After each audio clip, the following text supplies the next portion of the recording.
Have you ever asked yourself, how can I really make a difference?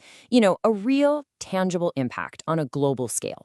Well, today, we're going to map out a career path that does exactly that. This is your guide to agricultural and veterinary science. Yeah, I know. It's a huge question, right? But if you're someone who wants to tackle our planet's biggest challenges head on, the answer might be right here. This whole career is basically built on three critical missions.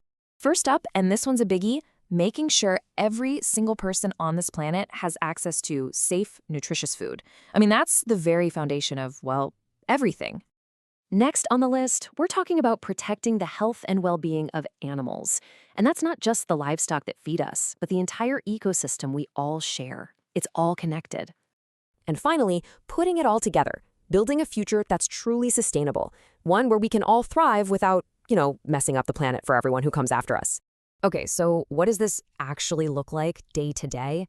It means this field is all about rolling up your sleeves and taking on some of the most complex problems out there. It really is a mission-driven science. At its heart, this field is this amazing mix of different sciences. You've got biology, chemistry, environmental science, all coming together to manage everything from the soil under our feet to the medicine our animals need. It's where cutting-edge research meets our most basic needs as a species. And listen, the clock is ticking on this. According to the UN, by the year 2050, we're going to need, get this, 50% more food globally. That's a staggering number. This isn't some far-off problem. It's a challenge we need to start solving right now. And that, right there, is where you could come in.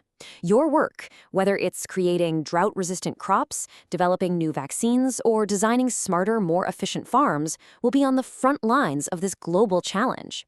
It's a career where what you do genuinely matters. So the mission sounds incredible, right? But what's the actual path to get there? Let's break down the blueprint for how you can make your impact. Okay, the academic ladder is pretty straightforward, but it's definitely a climb. It all kicks off with a bachelor's degree to build your foundation. Then you specialize with a master's and a PhD.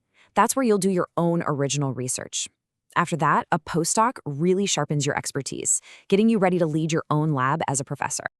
And just to give you a sense of the timeline, we're talking about a serious commitment. From starting college to potentially earning tenure, it can be a 15 to 23-year journey.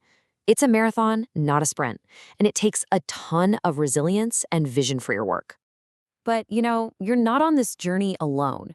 You'll have these amazing mentors lighting the way. Just like this student said, the passion you find in this field is just contagious. It makes even the toughest subjects feel exciting and important. You really become part of this incredible community. Now, let's be real for a second. The road to becoming a tenured professor is super competitive. Only about 15 to 20% of PhDs actually land those roles. But, and this is a huge but, the skills you gain are in crazy high demand. Job growth is projected at 7% through 2032, which is faster than average. So your expertise becomes this golden ticket, whether you stay in academia or move into government or the private sector. So to tackle this journey, what exactly do you need in your toolkit? Let's dive into the essential skills and qualifications you'll be picking up along the way. All right, this is your checklist for building a rock star profile. First, a PhD or a DVM is pretty much your entry ticket. Then, you've got to master hard research skills. We're talking programs like R and tools like GIS mapping. A strong publication record is huge. You're aiming for 5 to 10 peer-reviewed papers. And on top of that, you need to be great at writing grants and, of course, getting your boots on the ground with actual field experience. So you've made it. You're a professor. What does your day-to-day actually look like? Well, it's a real balancing act. As you can see, about 40% of your time is spent on your own research, pushing the boundaries of science. Another 40% is dedicated to teaching and inspiring that next generation. The last 20% is service, things like advising students and helping your university community thrive. Okay, you've walked the path, you've built the skills, so let's talk about the good stuff, the payoff. We're talking salary, stability, and all the cool places around the globe where your skills are desperately needed. Let's talk money. In the US, you're looking at some pretty solid salaries that grow as you do. You might start out as an assistant professor around $95,000, and that can climb to $150,000 or even more as a full professor. And that's not even counting extra income from research grants. And yeah, where you live definitely makes a difference. In a major hub for agribusiness like California, a starting salary can easily be over $120,000. And we're not just talking about the US. This is a global field. For instance, if you are a lecturer in Australia, you could expect an average salary around 120,000 Australian dollars. Your skills are basically a passport to work anywhere in the world. This little chart here is a fantastic snapshot of your options. Just look, in North America, demand is high, with powerhouse institutions like UC Davis. Hop over to Europe, you've got world-famous universities like Wageningen. And down in Oceania, the University of Sydney is a huge player. You see that common thread? High demand, everywhere.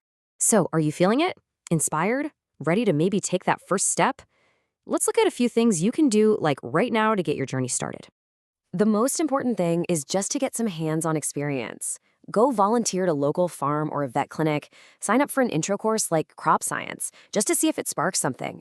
And start talking to people. Reach out to professors and other professionals already doing the work. You'd be amazed what doors can open from a single conversation. So, we're going to end right back where we started, with a question. But this time, it's for you. With all these massive challenges waiting for solutions, food security, animal welfare, sustainability, what problem will you solve first? The world is ready for your answer.